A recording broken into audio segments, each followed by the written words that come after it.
Here we go. Rule number 1, perpendicular. So long as your forearm angle is perpendicular to the hold you are holding it in the most optimal position. From here, you can apply the most amount of force onto the hold.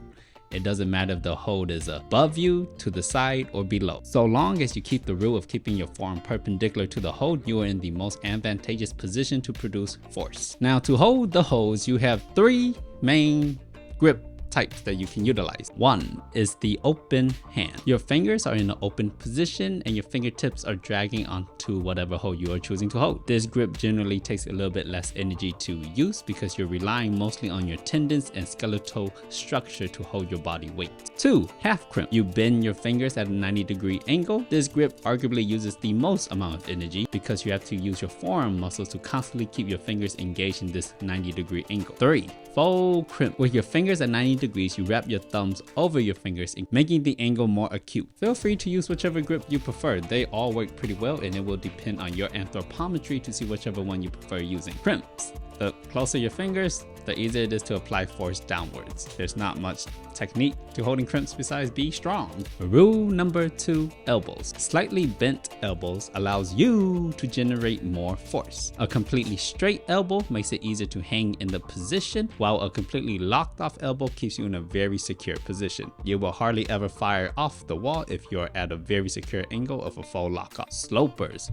Get directly beneath the hold. This means left and right, you want to be in between it, and front and backwards, you want to be directly beneath it. This allows for the most downward force to go onto the sloper and for your friction to get the best register on the hold. Friction is pretty crucial for these holds, so make sure you chalk up your hand, including the palms and partially your wrists. If applicable, you will want to engage your thumbs to lock in your fingers. The main takeaway here is if the sloper feels bad, get directly beneath it and you should be pretty good. Pinches. Obviously, you want to engage the living daylights out of your thumbs. For smaller pinches, you may need to actually curl in your fingers and give an actual pinch as if you're pinching someone's cheeks. For bigger pinches, you may need to forego the index finger completely in order to get more width out of your grip. Of course, keep the index finger actively engaged by pressing it against the hold regardless. For normal size pinches, depending on the ergonomics of the hold, you may need to slightly splay out your fingers for better grip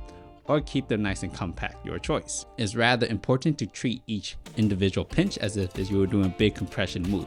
This means try to drag your fingers to your thumbs. Rule number 3, thumb. If you can utilize the thumb, use the thumb. A slight thumb press against the wall, against the side of the hold, or anywhere else where it's applicable will make the hold much easier to hold. So always be mindful and look for the thumb catches if applicable. Pockets. These are held with the 2 longest fingers of your hands. Generally speaking, it's the middle and the ring finger. For some, it's the middle and the index. Do not try to crimp for safety reasons. You always open hand pockets while dragging the rest of the non-used fingers downwards. And if you can fit 3 fingers, obviously fit 3 fingers. Underclings. The higher up you get your torso on these holds, the better they become. If they're at a steeper angle, you're gonna want to pull it slightly into your body by performing an inverted rowing type action movement. It's quite bicep intensive. Rule number 4, active hands. You can squeeze a hold harder in order to give your body more control. Of course, it's going to be a little bit more energy inefficient, but it is rather useful when you're holding those hard to hold holds. So actively squeeze. Side pose. The further you are away from them, the easier it is to hold them. The closer you get to them, the more awkward your wrist angle becomes, making them harder to hold. So to maintain the distance, you might want to actually swing out and away from the wall as opposed to pulling towards it. But that's just food for thought and dependent on the situation. Rule number 5, tape. If you have a cut on your hand, take tape and tape it in X's. Start from the front of the fingertips and run it back, crisscrossing over each other. After the cut heals, I recommend you keep the tape on for another 2 to 3 sessions just to make sure you don't reopen the old wound. However, tape fingers do decrease the amount of friction that you can get on any holds, but it does artificially increase the size of your finger, which may be advantageous for pockets. Thumb press / crimp / mono. Usually done above the head, you can thumb press into a hole with your fingers completely splayed out, or with your hand in a thumbs up position with a slight pinch. Using just the thumb, you can actually crimp a small jib, or you can even faux crimp a small jib. You can also place the thumb inside a mono, and you can even semi-faux crimp it if you like.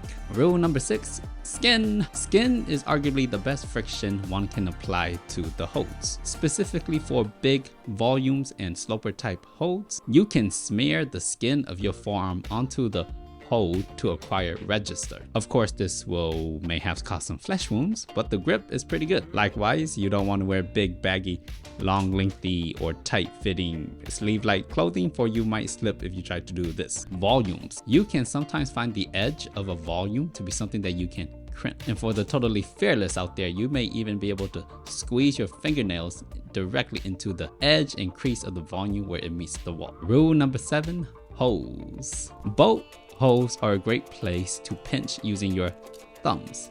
If it exists and it's not covered up, you should utilize it. Let's talk over some basic hand matching now. The basic match, where you grab the same hold with both hands and carry on with life. Pretty self-explanatory. Piano match. Placing your fingers right next to each other, you lift one finger at a time while replacing it with the new fingers. Hand match, aka stack. Place one hand on top of the other and carry on with life. Rule number 8, chalk. Always use chalk. Not only does chalk improve your grip by drying out your hands, it prevents the holds you're holding from getting greased up from your greasy hands.